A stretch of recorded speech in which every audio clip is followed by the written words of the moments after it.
slow up, no I don't take shit. I got no love for the fakeness. If you wanna play tough and wanna hate this, I'll always show up. I don't ever slow up, no I don't take shit. I got no love for the fakeness. If you wanna play tough and wanna hate this, I'll always show up.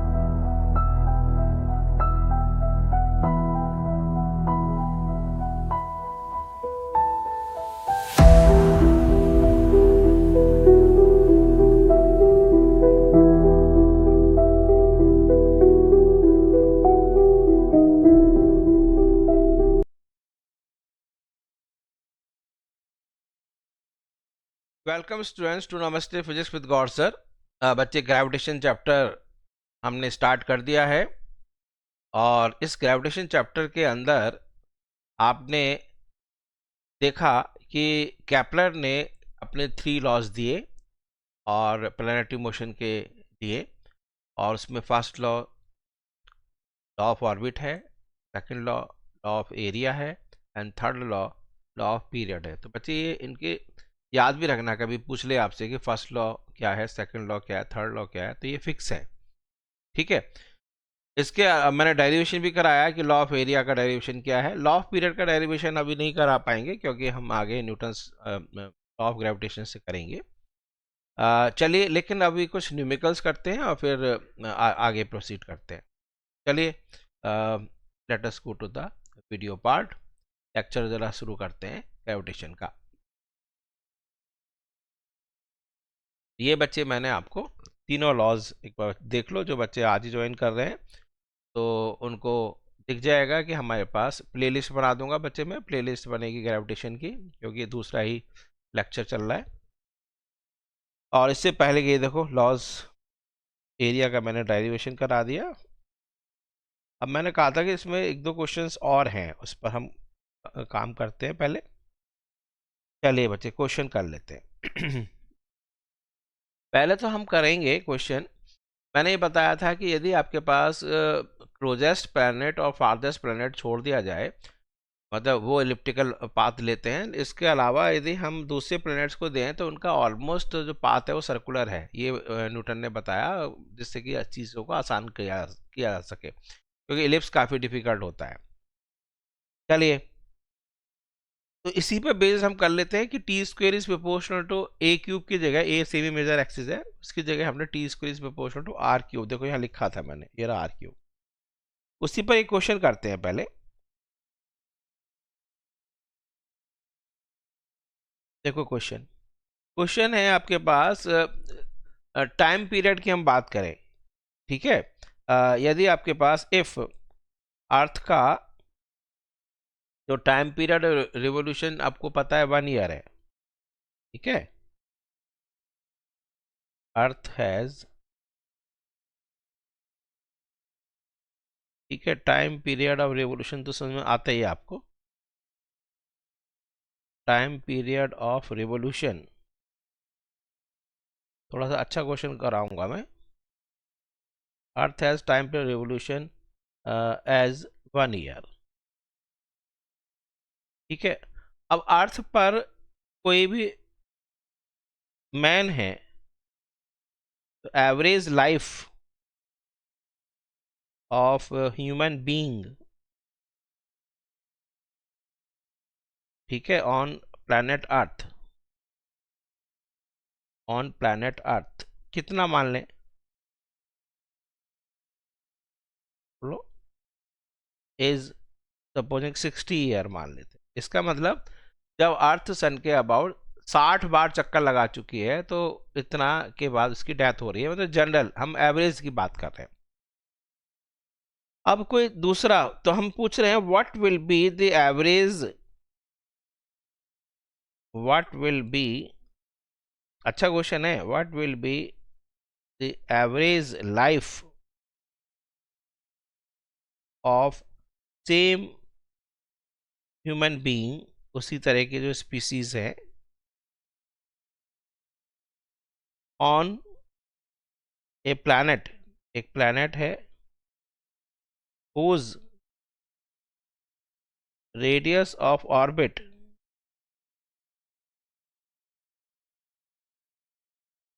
Is, आप ये मान के चले, is 8 times that of Earth's orbit.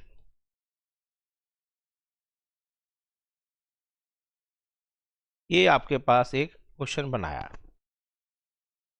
तो देख लो बच्चे क्या मैंने क्वेश्चन बनाया कि earth has time period of revolution 1 year है और average life of human being on planet earth is 60 year. फिर ये पूछ रहा है what will be the average life of same human being on the same on a planet जिसका radius of orbit is 8 times that of earth orbit. ठीक है, ये आपका ह्यूमन बीइंग लिखा है मैंने, ह्यूमन बीइंग, BE, ठीक है, BEING।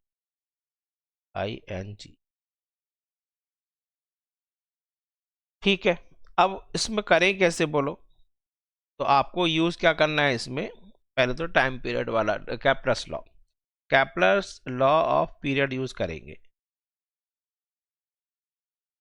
Kepler's law of period.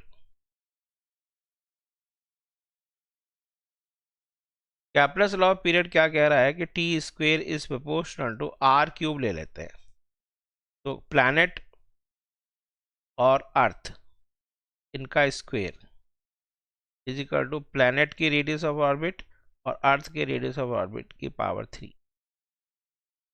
सही है क्या? अब क्या कह रहा है बच्चे बोलो, प्लैनेट का जो रेडियस है 8 टाइम्स है, यानी 8 times radius of orbit of earth की पावर 3। सही है, तो अब हम ऐसा करें कि TP upon TE is equal to 8 की पावर 3/2 हो गया। इसका मतलब 8 को 3 बार लिखो और उसका अंडर रूट ले लो, ये तो मतलब हुआ। इसका मतलब 8 √8, √8 कितना होता है, यानी कि 4 × 2, यानी कि 8 और 2 16, 16 √2, यानी प्लैनेट का जो ईयर है वो अर्थ के ईयर का 16 √2 टाइम्स हुआ। अब देखो जितना ज़्यादा रेडियस होता है, उतना रेडियस ऑफ ऑर्बिट, उतना ही ज़्यादा टाइम पीरियड लगता है। तभी तो आपके पास जो मरकरी है बच्चे, वो अर्थ सन के अबाउट बहुत, क्योंकि उसका रेडियस ऑर्बिट का में बहुत क्लोज है, क्लोजेस्ट उसकी इलिप्टिकल ऑर्बिट होगी, तो उसका बहुत दिनों में जो है टाइम पीरियड ऑफ रिवोल्यूशन होगा, तो 88 डेज है अबाउट। तो मरकरी है उसका अबाउट 88 डेज है, और जो आपका फारदेस्ट ड्वार्फ प्लैनेट है प्लूटो, उसका अबाउट 247 या 250 ईयर्स के आसपास है। ये ईयर और डे जो है अर्थ के हिसाब से हम बात कर रहे हैं।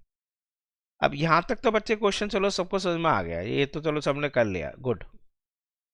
अब अगला पार्ट कैसे करोगे, 60 साल यदि आदमी जीता है अर्थ पर, तो वहां पर कितना जिएगा, ये कैसे करोगे? तो बच्चे देखो, इसमें डायमेंशंस वाला चैप्टर यूज करो, कि आपको पता है एवरेज लाइफ, क्वांटिटी जो है लाइफ है। देखो मैं कैसे बताऊं, तो इसलिए कोई भी चैप्टर जो है आसान को छोड़ो मत कि भाई डायमेंशन चैप्टर चला गया तो अब तो बच गए, ऐसे कुछ नहीं है। तो एवरेज लाइफ माना x है, तो ये बच्चे होता है न्यूमेरिकल वैल्यू इनटू यूनिट, ये तो होगी। तो आपके पास numerical value n1 into u1, product तो सेम रहेगा, numerical value n2 into u2। ये बच्चे किसके लिए है, मान लीजिए अर्थ के लिए, और ये है बच्चे प्लैनेट के लिए। आया बात समझ में नहीं आपको? तो अर्थ पर 60 न्यूमेरिकल वैल्यू है, ईयर है बच्चे अर्थ का, यानी ये है ईयर, ईयर का मतलब time period of revolution of earth. वहां पर पूछ रहा है n2 into time period of revolution of planet. अब ये कितना था बच्चे, प्लैनेट का जो टाइम पीरियड है वो 16 √2 टाइम्स है, तो ये कितना आ गया, तो 60 into time period of revolution 1 year है, into n2 into 16 √2 into year ये है, ईयर से ईयर कैंसिल कर लेते हैं। तो N2 जो बच्चे आ रहा है वो है 60/16√2। तो 4 4 जा 16, 4 15, तो 15/4√2 नीचे ले लेते हैं। तो √2 को ऊपर नीचे मल्टीप्लाई कर देते हैं, 2 इंटू √2, तो 15√2/8 इतना आंसर आ रहा है। तो नए प्लैनेट पर ध्यान रखना एवरेज ह्यूमन लाइफ कम हो जाएगी, क्योंकि टोटल सांसें फिक्स है बच्चे, ध्यान रखना न्यूमेरिकल वैल्यू और यूनिट का जो प्रोडक्ट है वो तो फिक्स ही रहेगा। तो वहां अर्थ जो है एक राउंड 1 ईयर में लगा रही है, तो वहां पर जो दूसरा प्लेनेट है बच्चे वो राउंड बहुत ज्यादा ईयर में लगा रहा है, 16√2 टाइम्स में कर रहा है उसका जो नया प्लेनेट ईयर है। तो आप जो है 60 चक्कर लगाएगा अर्थ, तब आपके खल्लास हो जाएंगे। तो उस दूसरी जगह पर तो 16√2 यानी बहुत कम चक्कर, एक ही चक्कर जो है 16√2 ईयर में लगा रहा है, तो थोड़े से चक्कर में आप खल्लास होने वाले हैं। मतलब हम खल्लास का मतलब उसकी डेथ हो जाएगी, लाइफ के हिसाब से लाइफ खत्म हो जाएगी। तो ये अच्छा क्वेश्चन था, लाइफ वाला बहुत बढ़िया क्वेश्चन है, this is very important question, मुझे ये अच्छा लग रहा है, बहुत ही अच्छा क्वेश्चन। यहाँ तक तो चलो कर लेंगे, इसके आगे वाला पार्ट भी बच्चे अच्छा था, ये this part is very important. ये तो हो गया बच्चे थर्ड लॉ पर। ऐसे जब भी आपके पास इस तरह के क्वेश्चन आते हैं तो थर्ड लॉ यूज करते हैं। अब हम करेंगे सेकंड लॉ पर, बेस्ड ऑन एरिया पर।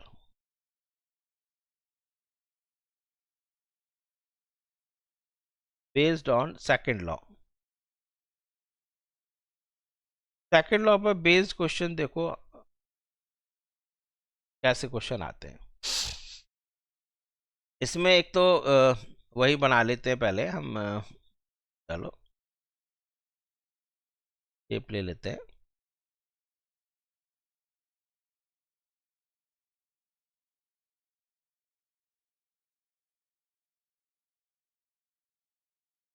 जैसे हमने कल वहां बताया आपको वही चीज चल रही है,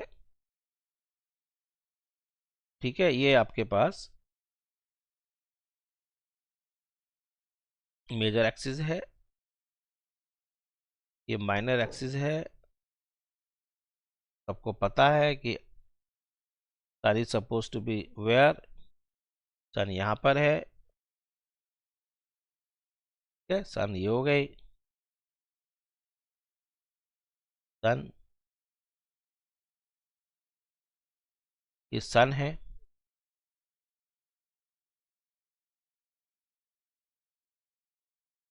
और सन से प्लैनेट यहाँ पर और यहाँ पर, ठीक है। क्लोजेस्ट एंड फारदेस्ट, ये मैंने बताया था, ये पास है, ऐसे याद रखते हैं। पेरिलियन पोजीशन, पी माने पास, एपिलियन पोजीशन, ए माने अवे। ये डिस्टेंस मैंने ले लिया आर पी, ये डिस्टेंस मैंने ले लिया यहां से यहां तक आर ए, ठीक है।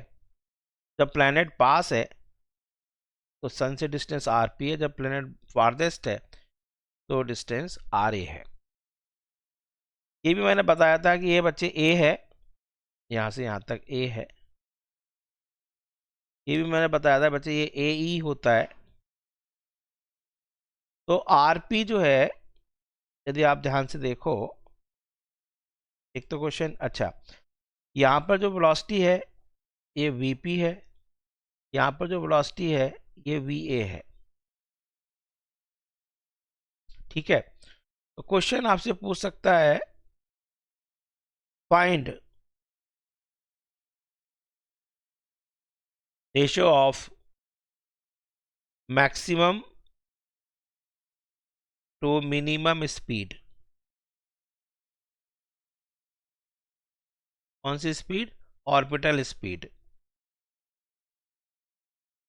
Of planet in its orbit.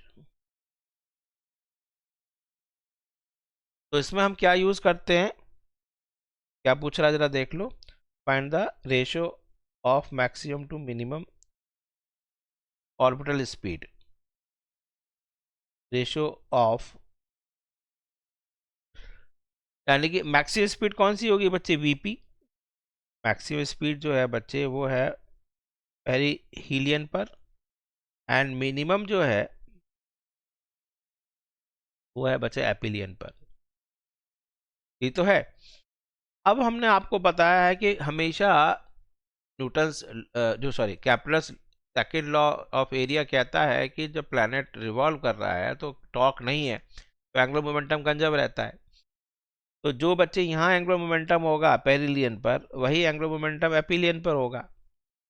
ठीक है, तो एंगुलर मोमेंटम कंजर्वेशन से फ्रॉम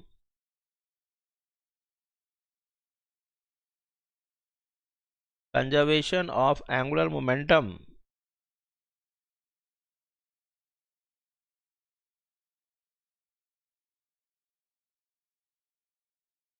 तो एंगुलर मोमेंटम जो पेरिलियन पर है वही एंगुलर मोमेंटम एपिलियन पे होगा।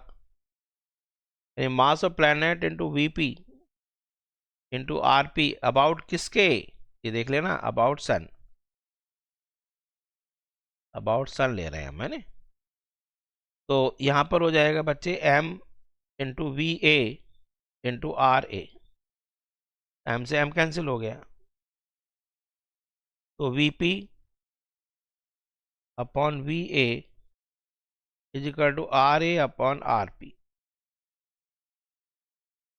अब आर ए क्या है जरा देख लो एक बार, ये तो खैर हमारा यहां तक खत्म हो गया, लेकिन जो जेई मेंस है उसमें जरा देखो बच्चे, तो आर ए जो है वो कितना आ रहा है, A plus A E eccentricity मैंने बताई थी है नी, थोड़ा उस उनके लिए भी कर देते हैं।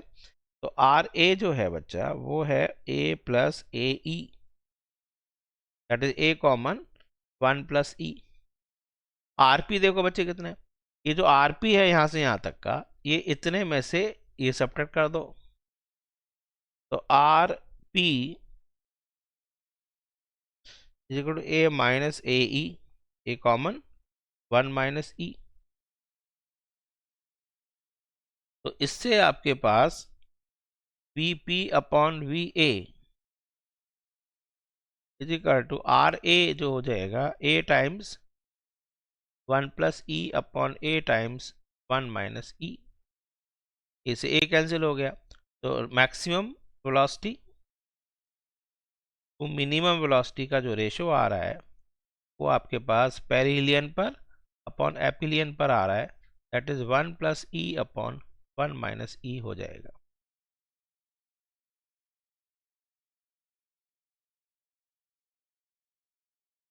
करेक्ट है बच्चे, बोलो।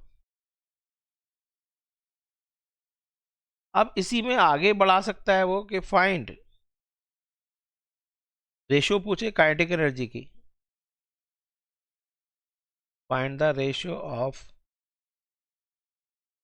Maximum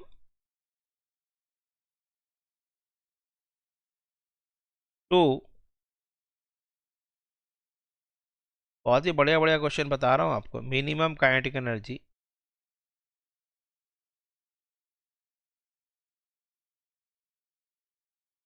of planet in its orbit, in its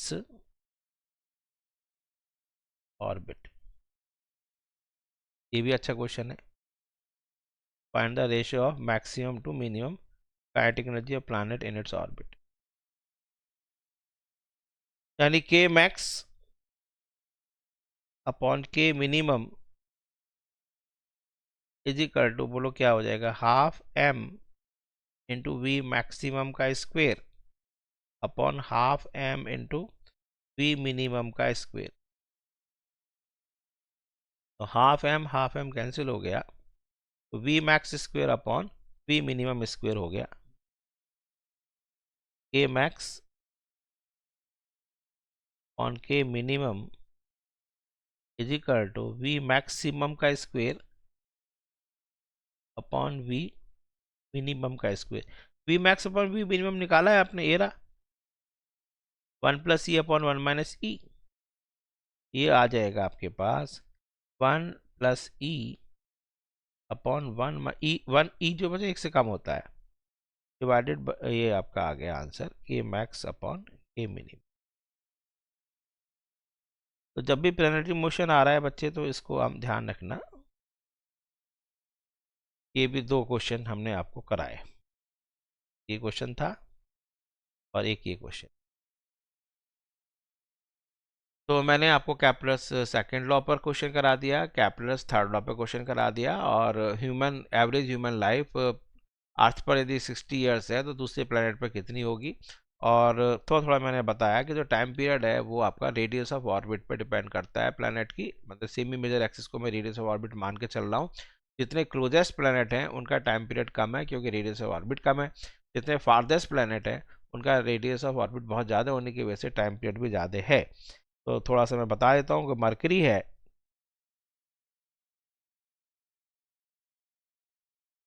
उसका जो टाइम पीरियड ऑफ रिवोल्यूशन है अबाउट 88 डेज है।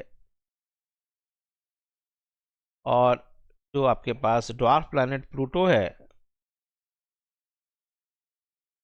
उसका जो टाइम पीरियड रिवोल्यूशन है अबाउट 247 ईयर है। ये ईयर जो है ध्यान रखना वो अर्थ के हिसाब से चल रहा है, ठीक है। ये भी थोड़ा सा आपको हल्का सा ध्यान रख लो। तो ये पार्ट आपका कैप्लर लॉ वाला खत्म कर दिया मैंने। अब हम चलेंगे आपका 9th में जो था, ये भी 9th में था कैप्लर्स लॉ। अब हम चलेंगे बच्चे न्यूटन्स लॉ ऑफ ग्रेविटेशन, जो आपको बड़ा पसंद आता है। बेस बहुत अच्छा है ये, न्यूटन तो छाए हुए हैं बच्चे 11th में। Newton's law of gravitation, Newton's law of gravitation.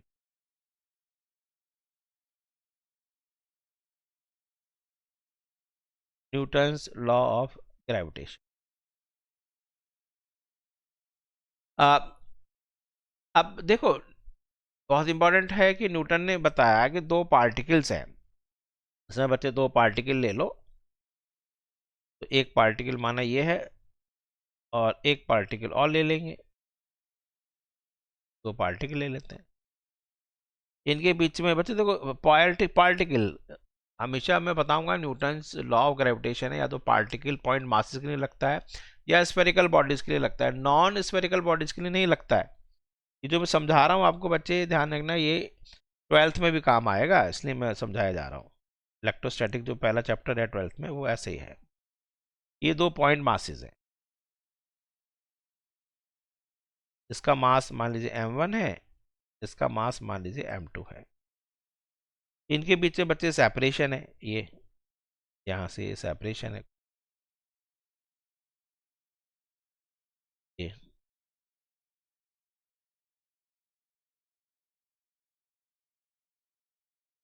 Separation है इनके बीच में,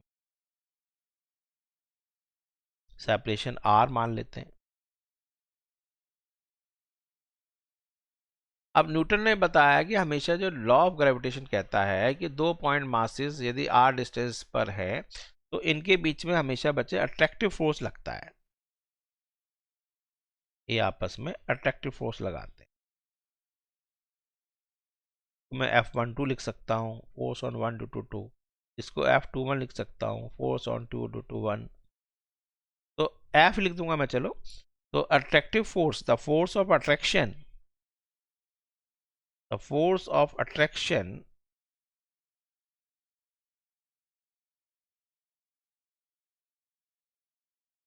between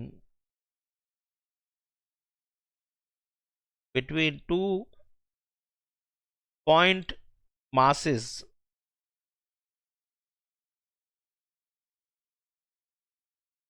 depends, F लिख दूं मैं, ये डिपेंड करता है प्रोडक्ट ऑफ मासेस पर and is square of, inverse square law होता है, and is inversely proportional to square of the separation between them, inversely proportional, inverse मैंने उल्टा, व्यतिक्रम, एक होता है डायरेक्टली प्रोपोर्शनल, ठीक है बिल्कुल सीधा, और दूसरा उल्टा, व्यतिक्रम मैंने उल्टा। तो M1 M2 और ये, तो इन दोनों को कंपेयर किया जाए तो हमारे पास proportional to M1 M2 upon R square हो जाएगा, और प्रोपोर्शनलिटी कांस्टेंट ले लें तो F is equal to proportionality constant capital G M1 M2 upon R square. तो बच्चे ये जो है हमारा बन गया न्यूटन्स लॉ ऑफ ग्रेविटेशन, सही है। G जो है यहाँ पर कैपिटल G, इसको यूनिवर्सल, सबको पता है यूनिवर्सल क्यों कहते हैं इसको, क्योंकि इसकी वैल्यू यूनिवर्स में फिक्स है, यूनिवर्सल ग्रेविटेशनल कांस्टेंट इसको कहते हैं। और इसकी वैल्यू बच्चे, G की वैल्यू सबको याद होनी चाहिए, 6.67 इंटू 10⁻⁻11, 6 पॉइंट है।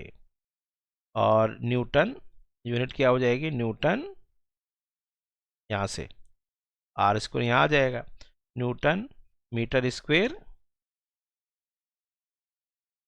अपॉन M1 M2 यानी किलोग्राम स्क्वेयर। और इस पर हमने क्वेश्चन डायमेंशंस वाले चैप्टर में किए हैं, यदि हम यूनिट चेंज कर देंगे तो G की वैल्यू चेंज होती है। तो ये नहीं कि यूनिवर्सल कांस्टेंट, तो G की वैल्यू हमेशा फिक्स रहेगी, G की वैल्यू हमेशा फिक्स रहती है एक सिस्टम ऑफ यूनिट में। यदि डिफरेंट सिस्टम ऑफ यूनिट करेंगे तो G की वैल्यू चेंज होगी। यूनिवर्सल कांस्टेंट समझ में आ गया। The value of G, the value of G for a given system of unit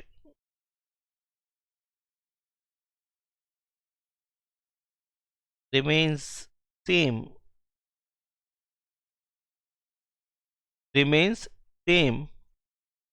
everywhere in universe। पूरे यूनिवर्स में हमारे पास फिक्स रहती है।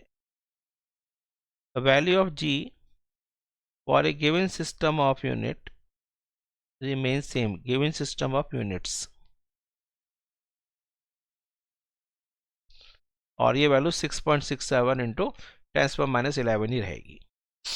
अब बच्चे इसको हम कुछ और करते हैं, इसके बारे में थोड़ा बात, पहले एक तो अभी स्टार्टिंग है, आप जरा देखो कि हम वेक्टर फॉर्म में लिखें इसको, इन वेक्टर फॉर्म। तो वही पुराना वाला हमने जो लिया था उसी को देख लेते हैं, या चलो दोबारा बना लेते हैं, है नहीं, कोई बात नहीं। ये हमारे पास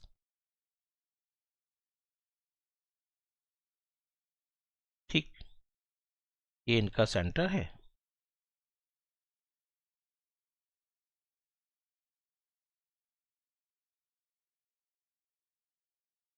अब इनके बीच में ये यहां से यहां तक, राइट, ये डिस्टेंस हो गया।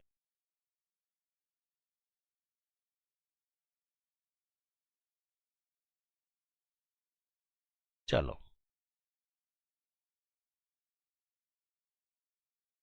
ये हो गया इसका डिस्टेंस r, ये मास m1 है, ये मास m1 बच्चे m2 को अट्रैक्ट कर रहा है, तो ये फोर्स हम इधर ले लेते हैं, ये जो मैंने बताया F/2 / 1, m2 m1 को अट्रैक्ट कर रहा है, दिस इज फोर्स ऑन 1 / 2। ठीक है, अब हम इसको वेक्टर फॉर्म में कैसे लिखें, तो force on m1 due to M2, यानी F12 इज इक्वल टू क्या था बच्चे, capital G Newton's law of gravity M1 M2 upon R square. यहाँ तक तो लिख ही दिया। अब हमें करना है इसको वेक्टर फॉर्म। तो वेक्टर आपको पता है कि कैसे होता है, वेक्टर के अंदर डायरेक्शन होती है। तो इस डायरेक्शन में F12 की डायरेक्शन जो आपके पास दिख रही है, ये जो F12 की डायरेक्शन दिख रही है, इस डायरेक्शन में इधर की तरफ कोई यूनिट वेक्टर होना चाहिए। तो ऐसा करते हैं कि हम यहाँ से यहाँ तक, इधर से इधर एक डिस्प्लेसमेंट वेक्टर ले लेते हैं। का नाम लिख देते हैं हम, सपोजिंग ये है R1 से 2 की तरफ। तो R12 की तरफ हमें एक डायरेक्शन चाहिए, तो वो हो जाता है बच्चे R12 कैप। तो R12 कैप एक्चुअली में ये यूनिट वेक्टर है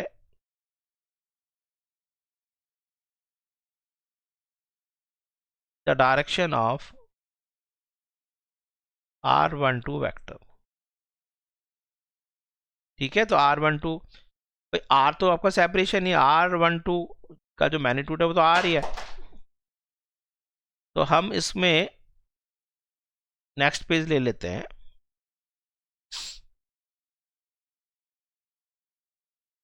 देखो पीछे क्या था हमारा, ये तो R12 में लिख के बता दूं कि R12 क्या है। R12 कैप का मतलब होता है R12 वेक्टर डिवाइडेड बाय इसका मैग्नीट्यूड, ये तो होगा।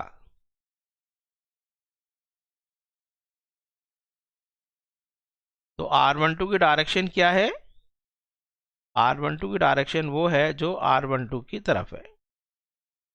ठीक है, चलिए, तो ये हो गया आपके पास पहला वेक्टर, फर्स्ट ही हो गया, फर्स्ट इक्वेशन। सिमिलरली हम F21 ले सकते हैं, ये वाला फोर्स। इसके लिए बच्चे हमें लेना पड़ेगा इधर की तरफ एक डिस्प्लेसमेंट वेक्टर, R12 की जगह इधर से इधर की तरफ एक ले लेंगे, ये वाला ले लेते हैं। चलो चलो एक मिनट, इसको ले लेते हैं। ये रहे, हमने ले लिया इधर से इधर एक यूनिट वेक्टर, इधर से इधर एक और डिस्प्लेसमेंट वेक्टर ले लेते हैं। ये डिस्प्लेसमेंट वेक्टर हो गया, ये हो गया R21 वेक्टर। अब ध्यान से देखो बच्चे कि ये लेंथ और ये लेंथ तो बराबर है, लेकिन इसकी दिशा और ये डायरेक्शन बिल्कुल अपोजिट है नहीं। तो F21 की डायरेक्शन R21 डिस्प्लेसमेंट वेक्टर की तरफ होगी। तो similarly force on M2 due to M1, force on M1 due to M, ये पहले ये था, पहले आपके पास M1 पर था M2 की वजह से, और अब है M2 पर M1 की वजह से। कैसे लिख रहे हैं, कैसे लिखा जा रहा है, हम ऐसे लिख रहे हैं, force on 2 due to 1, formula बचे Newton's law G M1 M2 upon R square, तो चलेगा ही, लेकिन हमें इसके ऊपर एरो लगा देना है। यहाँ पर बच्चे हमें एक यूनिट वेक्टर चाहिए। तो यूनिट वेक्टर कौन सी होगी, F21 वाली, इधर की तरफ, इधर जो आपके पास है वो ये वाला होगा R21। ये हमने R21 लिया है, ये बच्चे R12 ये है, तो R21 लिख दें, यहाँ लिख देते हैं R21 cap. This is equation number 2। R21 cap क्या है, where R21 cap is unit vector in the direction of R21 vector, R21 cap is equal to vector upon its magnitude. R21 का मतलब R, ये तो हुआ। R12 का मतलब R।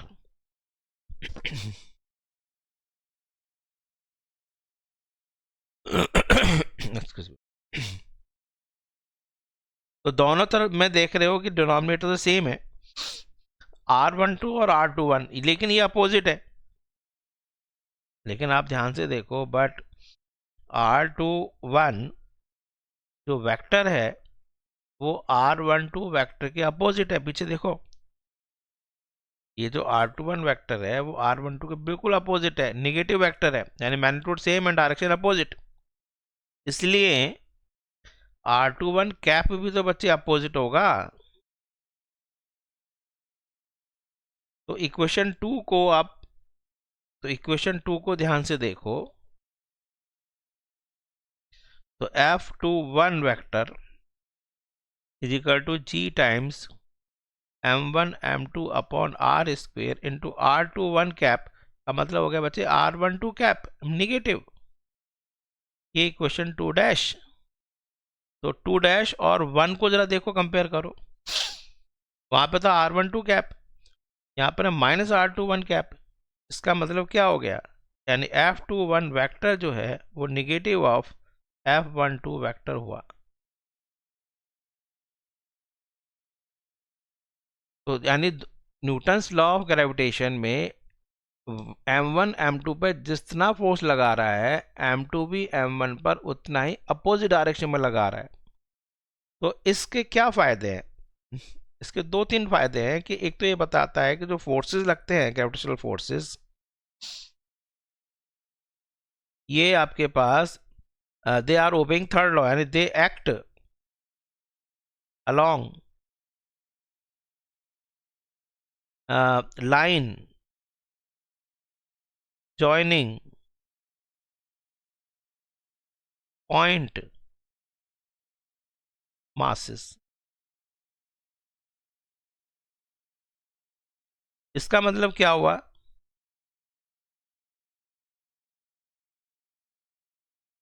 इसका मतलब ये हुआ कि ये जो फोर्सेस हैं, gravitational forces, they are central forces. इनको सेंट्रल फोर्सेस कहते हैं, they are called central forces because they are acting along the line joining the centre of masses. तो सेंट्रल फोर्सेस हैं। थर्ड लॉ तो वो भी हो ही रहे हैं कि दिख ही रहा है, थर्ड लॉ जैसा तो है ही 100%। थर्ड लॉ तो है Newton third law. And for every gravitational force of attraction there will be equal and opposite gravitational force of attraction। ठीक है, तो पेयर में तो रहता ही हमेशा फोर्सेस। अब कुछ बातें याद रखो, मैं आपको बता दूं।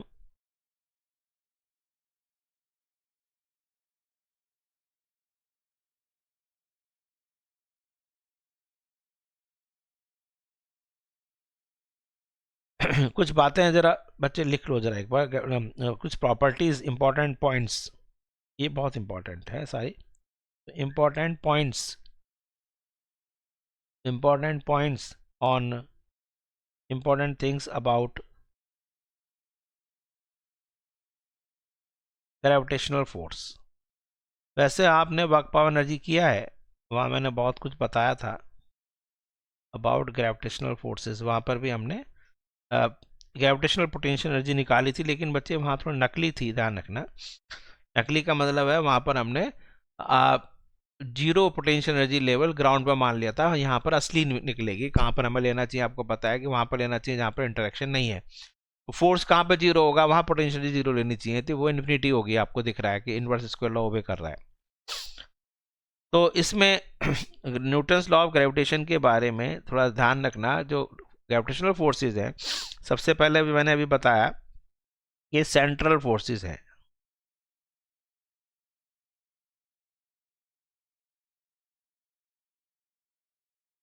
दे act along the line joining the centre. दूसरा, आपने देखा था उसमें वर्क पावर एनर्जी में कि ये आपके कंजर्वेटिव फोर्सेस हैं।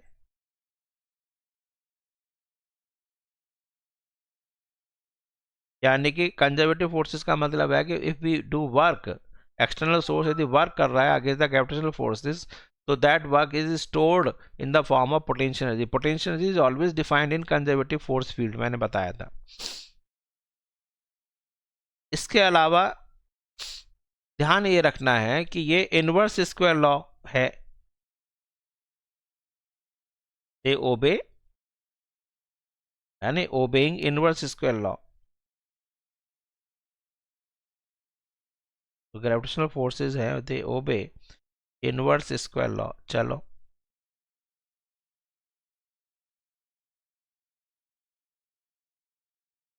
और जो सबसे इंपॉर्टेंट बात और भी है वो ये है कि हमेशा दे आर एप्लीकेबल, मतलब अब न्यूटन्स लॉ ऑफ ग्रेविटेशन की हम बात करें तो पॉइंट मासेस के लिए लगती है। कंजर्वेटिव फोर्स हो गया, कंजर्वेटिव फोर्स है, सेंट्रल फोर्सेस है, इनवर्स स्क्वायर लॉ ओबे करता है। तो ये जो फोर्सेस हैं, चलो अब इन लॉ ऑफ ग्रेविटेशन की बात हो जाएगी, चलो वो तो फिर इसको हटा देते हैं, एक मिनट। तो ये जो फोर्स जो लग रहा है, ध्यान रखना इसमें इंपॉर्टेंट बात ये है कि तो gravitational forces between two, the gravitational forces between 2 point masses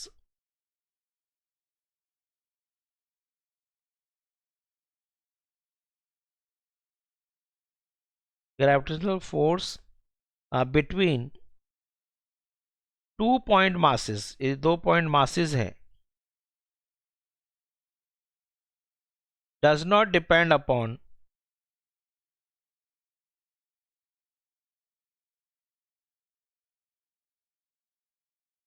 presence of others।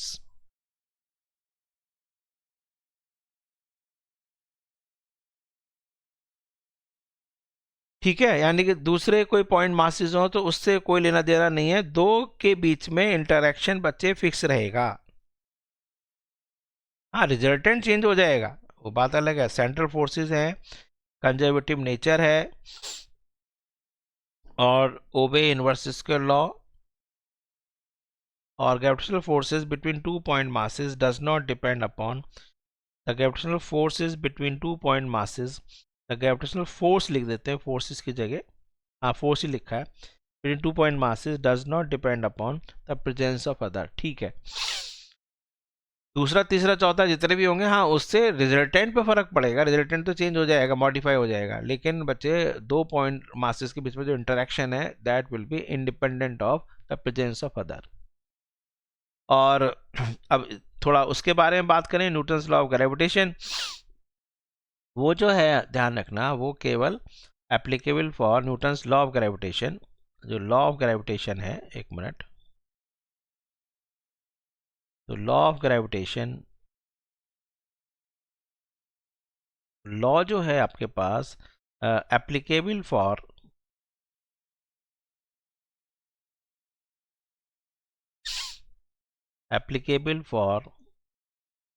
या तो बच्चे पॉइंट मासेस होने चाहिए,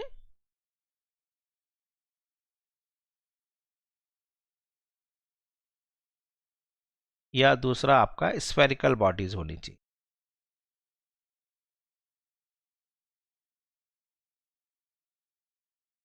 ठीक है, not applicable for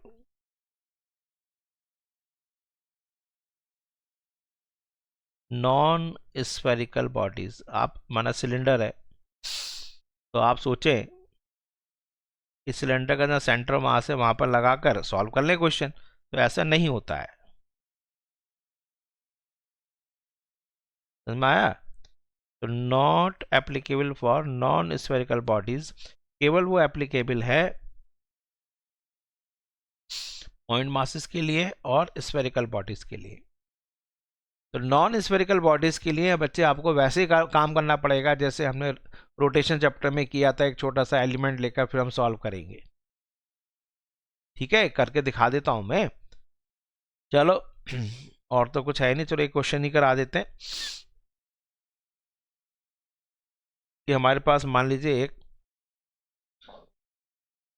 cylindrical body ले लेते हैं। ये सिलिंड्रिकल बॉडी है,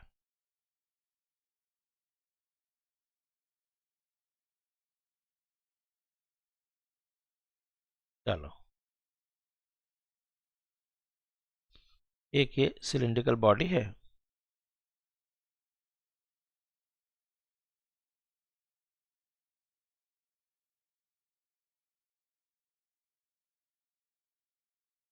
ठीक है। और यहाँ पर एक दूसरा बच्चे हमारे पास कोई एक पॉइंट ऑब्जेक्ट है, पॉइंट ऑब्जेक्ट की बजाय एक कोई स्फीयर ले लेते हैं, चलो ये रहा,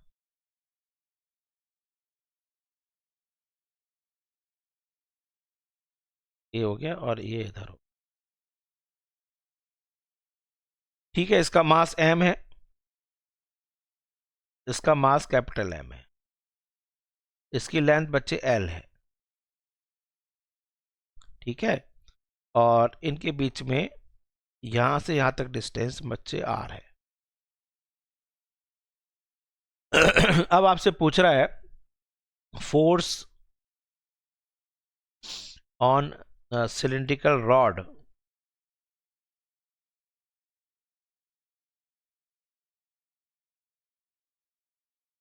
force on cylindrical rod due to point mass.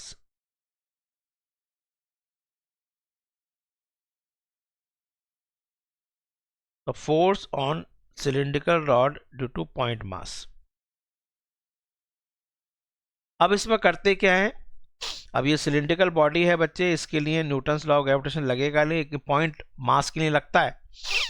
तो यहां से आपको बच्चे एक कोई यहां से कुछ डिस्टेंस पर x डिस्टेंस पर आपको एक छोटा सा एलिमेंट लेना पड़ेगा। ये आपने एलिमेंट ले लिया,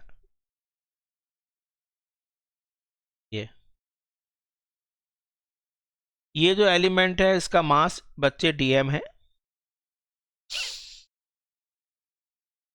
इसकी लेंथ बच्चे क्या लेते हैं, x वेरिएबल लिया है ना आपने, ये तो dx ले लेते हैं यहां पर।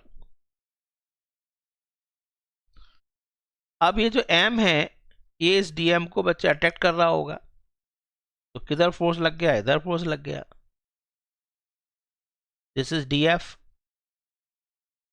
अब यहां पर ये भी पॉइंट मास हो गया, ये भी पॉइंट मास हो गया, अब न्यूटन्स लॉ ऑफ ग्रेविटेशन लगा देंगे, ठीक है। तो लगा दो जरा,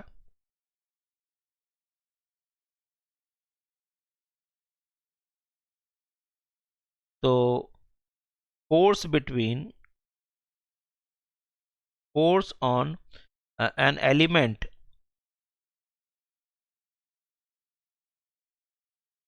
तो df is equal to capital G into m1 into m2, m2 कितना dm अपॉन डिस्टेंस का स्क्वायर, डिस्टेंस कितना है डिस्टेंस है यहां से यहां तक, यहां से यहां तक x, तो ये हो गया x का स्क्वायर। बस dm कैसे निकालोगे बच्चे, लेंथ और मास, l लेंथ है तो मास m है, यूनिट लेंथ है तो m/l है, और dx लेंथ है तो कितना है, ये हो गया m/l इंटू dx, ये बन गया बच्चे क्या, dm। तो df कितना आ गया, तो df is equal to capital G into m, अच्छा उसका मास कितना है, जरा एक बार, मास अलग है क्या, कैपिटल M, सॉरी इसको कैपिटल M कर लेते हैं,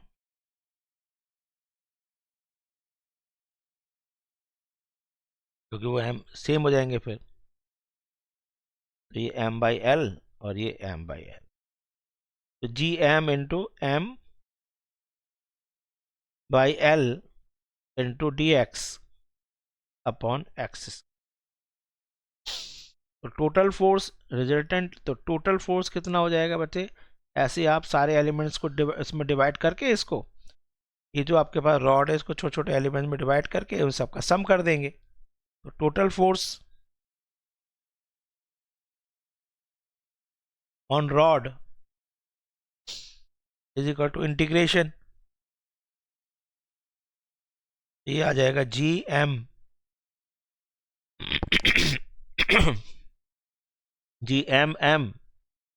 upon L into X raise power -2 dx integration. तो x वेरीज फ्रॉम कहाँ से कहाँ तक बोलो, यहाँ से लेकर यहाँ तक। जब यहाँ ले रहे हैं तो बच्चे r से लेकर r प्लस एल तक, r से x is equal to r plus L. तो G M M upon L X की power -2 plus 1 upon -2 plus 1 r2 r plus L. ये हो जाएगा G M M upon L into minus के 1/x limit r2 r plus L. अब इसको limit put कर दो, लिमिट पुट करेंगे तो कितना हो जाएगा, ये पीछे चलते हैं। तो ये हो गया upper limit minus lower limit, G M M upon L बाहर ले लेते हैं। तो फोर्स हो जाएगा G M M upon L minus बाहर ले लेते हैं 1 upon R plus L minus के 1 अपॉन आर, माइनस को अंदर ले लेते हैं।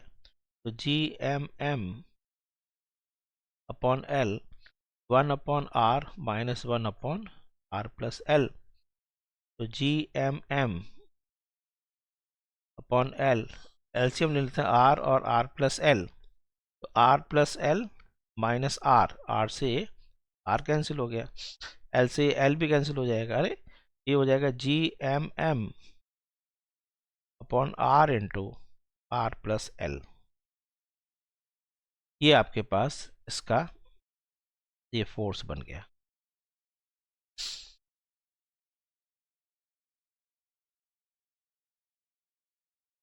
अब यहाँ पर भी बच्चे वही कर सकते हो कि यदि r बहुत बड़ा है, यदि r की वैल्यू हम बहुत ज़्यादा बड़ा मान लें, r is very very greater than l, तो r प्लस एल को आप क्या ले लेंगे, r ले लेंगे।